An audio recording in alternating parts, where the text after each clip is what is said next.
ಅಂದ್ರೆ ಓಟ್ ಕೇಳಕ್ ಮಾತ್ರ ನಿಮ್ಗೆ ಬೀದಿಗೆ ಇಳಿಬೇಕು. ನಾವು ಓಟ್ ಹಾಕೋರು ಕೂಡ ಬೀದಿಲಿ ನಿಂತ್ಕೊಂಡು ಹಾಕ್ಬೇಕು. ನೋವು ಕೇಳೋದಕ್ಕೆ, ನಮ್ಮ ಅಭಿಪ್ರಾಯ ಕೇಳೋದಕ್ಕೆ ನೀವು ಬಿಡದಿಗೆ ಬರಕ್ ತಯಾರಿಲ್ಲ ಅಲ್ವಾ? ರೈತರ ಮೇಲೆ ಇಷ್ಟು ಕೋಪ ಏನಕ್ಕೆ ಅಂತ ನಾನು ಕೇಳ್ತಾ ಇರೋದು. ಇಲ್ಲಿ ಏನಪ್ಪಾ ಅಂತಂದ್ರೆ, ಇದನ್ನ ಬಿಡದಿ ಭಾಗ ಮಾತ್ರ ನೋಟಿಫಿಕೇಶನ್ ಮಾಡಿರಲಿಲ್ಲ AICTಗೆ. ಫಸ್ಟು ಬಿಡದಿ ಒಂದು, ಇನ್ನೊಂದು ಆನೇಕಲ್ ಹತ್ರ ಒಂದು ಮಾಡಿದ್ರು, ಇನ್ನೊಂದು ಕನಪುರದ ಹತ್ರ ಸಾತ್ನೂರು ಅಂತ ಮಾಡಿದ್ರು. ಇನ್ನೇ ನೋಟಿಫಿಕೇಶನ್ಗೆ ಅದನ್ನು ಕೂಡ ಆಯ್ಕೆ ಮಾಡ್ಕೊಂಡಿದ್ರು.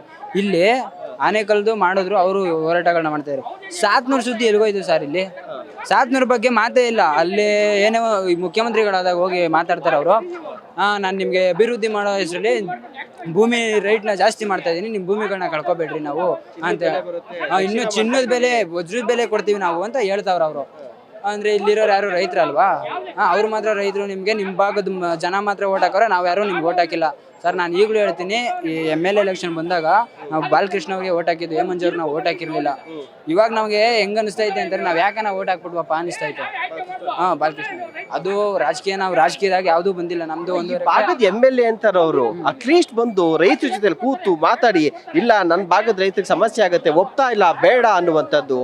ಅದನ್ನ ಬಿಟ್ಟು ರೈತರು ಏನಾದ್ರು ಬಂದ್ಬಿಟ್ರೆ ಇಲ್ಲಿ ಬಂದು ಏನಾದ್ರು CM ಅವ್ರು ಮೀಟಿಂಗ್ ಮಾಡ್ಬಿಟ್ರೆ ಗಲಾಟೆ ಆಗೋಗ್ಬಿಡ್ತೈತೆ, ಹೊಡೆದಾಟ ಆಗೋಗ್ಬಿಡ್ತೈತೆ, ಲಾ ಅಂಡ್ ಆರ್ಡರ್ ಗೋಲಿಬಾರ್ ಆಗೋಗ್ಬಿಡುತ್ತೆ ಅಂತಾರಲ್ಲ.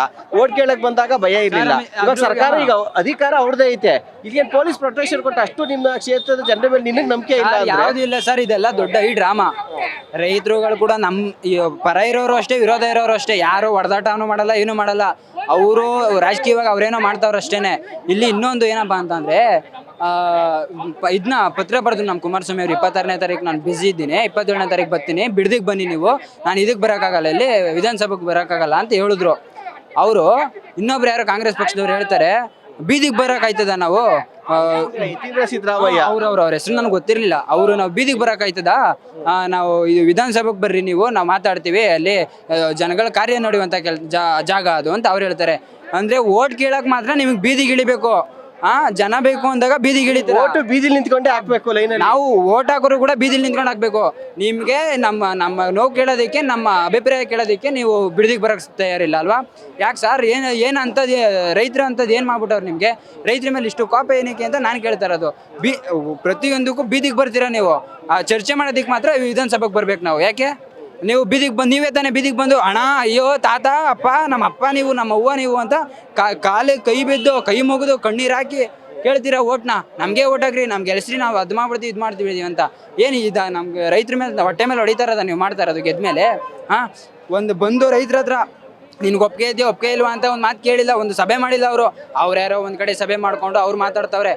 ಮತ್ತೆ ಇದು DC ಆಫೀಸಲ್ಲಿ ಒಂದು ಸಭೆ ಮಾಡಿದ್ರು, ಅಲ್ಲಿಗೆ ಹೋದವರು ಅವ್ರ ಕತೆ ಅಲ್ಲಲ್ಲೇ DC ಹೋದೋ ಅವ್ರು ನಾವು ಅಂತೂ ದೊಡ್ಡವರಲ್ಲ ನಾವು ಮಾತಾಡೋಷ್ಟು. ಆದರೆ ರೈತರು ಹೊಟ್ಟೆ ಮೇಲೆ ಹೊಡಿತಾವ್ರೆ. ಇಲ್ಲಿ ಪ್ರಾಮಾಣಿಕವಾಗಿ ಯಾರ್ಯಾರು ರೈತರು ಇದ್ದಾರೆ ಅವ್ರ ಹೊಟ್ಟೆ ಮೇಲೆ ಹೊಡಿತಾ ಇದ್ದಾರೆ.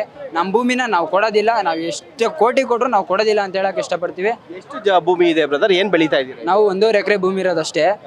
ನಾವು ರೇಷ್ಮೆ ಬೆಳೀತಾ ಇದ್ದೀವಿ, 2 ಹಸು ಐತೆ, ಹಾಲು ಹಾಕ್ತಾ ಇದ್ದೀವಿ, ನೆಮ್ಮದಿಯಾಗಿದ್ದೀವಿ, ಏನು ತೊಂದರೆ ಇಲ್ಲ. ಮತ್ತು ಇನ್ನೊಂದು, ಇವರು ಭೂಮಿ ಅಕಸ್ಮಾತ್ ಏನೋ ಕೊಟ್ಬಿಟ್ರು, ರೈತರೆಲ್ಲ ಒಪ್ಪಿಗೆಯಾಗಿ ಏನೋ ಕೊಟ್ಬಿಟ್ರು ಅನ್ಕೊಳ್ಳೋಣ, ದುಡ್ಡು ಬಂತು, ಜಮೀನು ತೆಗೆದವ್ರು ಮಾತ್ರ ಉಳ್ಕೊಂಡ್ರು. ಜಮೀನು ತೆಗಿದ್ದೀರಾ, ಸಾಲ ಇದ್ದು ಅಥವಾ ಮನೆಗೇನೆ ಕಟ್ಸ್ಕೊಳ್ಳೋರು, ಇದು ಮಾಡೋರು ಖರ್ಚು ಮಾಡ್ಬಿಡ್ತಾರೆ. ಆಮೇಲೆ ಏನೋ ಒಂದು ಹೆಚ್ಚು ಕಡಿಮೆ ಆಯಿತು ಅಂದರೆ ಏನು ಮಾಡ್ತಾರೆ ಸರ್? ಭೂಮಿ ಇದ್ರೆ ದುಡ್ಕೊಂಡು ತಿಂತಾರೆ, ಭೂಮಿನೂ ಇರಲ್ಲ, ದುಡ್ಡನ್ನು ಖಾಲಿ ಮಾಡ್ಬಿಟ್ರೆ ಏನು ಮಾಡ್ತೀರಾ? ಅಲ್ವಾ? ತಿನ್ನೋರಿಗೆ ಕುಡಿಕೆ ಇದ್ರು ಕೂಡ ಆಗಲ್ಲ ಸರ್. ನಮ್ಮ ಭೂಮಿ ಇದ್ರೆ ನಾವೇನು ಬೇಕಾದ್ರೂ ಮಾಡ್ಕೊ ತಿಂತೀವಿ ಸರ್. ನಾನು ಓದಿದ್ದೀನಿ, ನನ್ನ ಕೆಪಾಸಿಟಿ ಐತೆ, ನಾವೇನಾದ್ರು ಮಾಡ್ಬೋದು. ಆದರೆ ಭೂಮಿ ಇನ್ನೊಂದಿದ್ರೆ ನಮ್ಗೆ ಇನ್ನೂ ಏನೋ ಒಂದು ಧೈರ್ಯ ಇರುತ್ತೆ, ನಮ್ಮ ಭೂಮಿ ಐತೆ ಬಿಡು, ನಾನು ಏನಾದ್ರು ಮಾಡ್ಬೋದು ಅಂತ. ಏನೇ ಈ ಕೆಲಸದಿಂದ ತೆಗಿ ಹಾಕೋದು ಅದೇನೋ ಇದ್ರು ಕೂಡ ನಮ್ಮ ಮೆಂಟಲ್ ರೆಡಿ ಇರ್ತೀವಿ, ಬಿಡಪ್ಪ ಊರಲ್ಲಿ ಜಾಗ. ನಾನು ಕೆಲ್ಸಕ್ಕೆ ಹೋಗ್ತಾ ಇದ್ದೀನಿ ಅಂತಂದ್ರು, ಅಯ್ಯ ಬುಡ ಇವ್ನು ಯಾವನೋ ತೆಗ್ದಾಕರು, ನಾನು ಭೂಮಿ ಐತೆ, ನಾನು ದುಡ್ಕೋ ತಿಂತೀನಿ ಅನ್ನೋ ಧೈರ್ಯ ಇರ್ತದೆ ನನಗೆ. ನಾನು ಎದ್ರುಕೊಂಡು ಬಾಳೋವಂಥ ಕೆಲಸ ಇರಲ್ಲ ಅಲ್ಲಿ. ನನ್ನ ಭೂಮಿ ಐತೆ, ನಾನು ಮಾಡ್ತೀನಿ. ಇವ್ರು ಭೂಮಿನೇ ಕಿತ್ಕೊಬಿಟ್ರೆ ನಾವು ಎಲ್ಲಿ ಹೋಗೋಣ ಸರ್? ನಾನು ಕರ್ನಾಟಕ ಸರ್ಕಾರ ಕೇಳ್ಕೊಳ್ಳೋದಿಷ್ಟೇ, ಕೈ ಮುಗ್ದು ಕೇಳ್ಕೊಳ್ತೀನಿ, ನಮ್ಮ ಬಿಡದಿ ಭಾಗದ ರೈತರಿಗೆ ಯಾವುದೇ ಕಾರಣಕ್ಕೂ ಅನ್ಯಾಯ ಮಾಡಬೇಡಿ. ಅನ್ಯಾಯ ಮಾಡಬೇಕು ಅನ್ಸಿದ್ರೆ ಅನ್ಯಾಯ ಮಾಡ್ತಾವ್ರು ಬಿಡಿ ಸರ್, ಏನಿಲ್ಲ ಅಲ್ಲಿ. ಅನ್ಯಾಯ ಮಾಡಲಿಕ್ಕೆ ಅಂತ ಹೊಟ್ಬಿಟ್ಟವ್ರೆ. ನಾವು ಯಾವುದೇ ಕಾರಣಕ್ಕೂ ನಮ್ಮ ಭೂಮಿ ಬಿಟ್ಕೊಡಲ್ಲ, ಇಷ್ಟೇ.